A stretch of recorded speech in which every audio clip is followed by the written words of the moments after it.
एक बुजुर्ग शिक्षिका भीषण गर्मियों के दिन में बस में सवार हुई, पैरों के दर्द से बेहाल, लेकिन बस में सीट न देखकर जैसे तैसे खड़ी हो गई।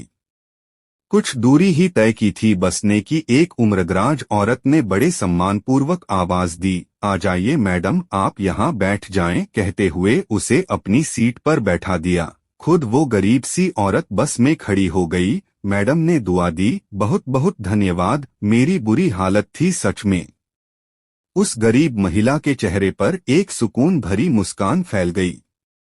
कुछ देर बाद शिक्षिका के पास वाली सीट खाली हो गई, लेकिन महिला ने एक और महिला को, जो एक छोटे बच्चे के साथ यात्रा कर रही थी और मुश्किल से बच्चे को ले जाने में सक्षम थी, को सीट पर बिठा दिया। अगले पड़ाव पर बच्चे के साथ महिला भी उतर गई। सीट खाली हो गई, लेकिन नेकदिल महिला ने बैठने का लालच नहीं किया। बस में चढ़े एक कमजोर बूढ़े आदमी को बैठा दिया जो अभी अभी बस में चढ़ा था। सीट फिर से खाली हो गई। बस में अब गिनी चुनी सवारियां ही रह गई थीं।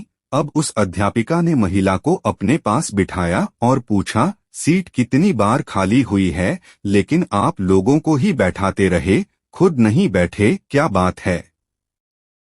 महिला ने कहा, मैडम, मैं एक मजदूर हूँ, मेरे पास इतने पैसे नहीं हैं कि मैं कुछ दान कर सकूं, तो मैं क्या करती हूँ कि कहीं रास्ते से पत्थर उठाकर एक तरफ कर देती हूँ, कभी किसी जरूरतमंद को पानी पिला देती हूँ, कभी बस में किसी के लिए सीट छोड़ देती हूँ। फिर जब सामने वाला मुझे दुआएं देता है तो मैं अपनी गरीबी भूल जाती हूँ, दिन भर की थकान दूर हो जाती है। और तो और जब मैं दोपहर में रोटी खाने के लिए बैठती हूँ ना बाहर बेंच पर, तो ये पंछी चिड़ियाँ पास आके बैठ जाते हैं, रोटी डाल देती हूँ छोटे छोटे टुकड़े करके। जब वे खुशी से चिल्लाते हैं तो उन भगवान के जीवों को देखकर मेरा पेट भर जाता है। पैसा धेला न सही, सोचती हूँ दुआएं तो मिल ही जाती हैं ना, मुफ्त में फायदा ही है ना, और हमने लेकर भी क्या जाना है यहाँ से।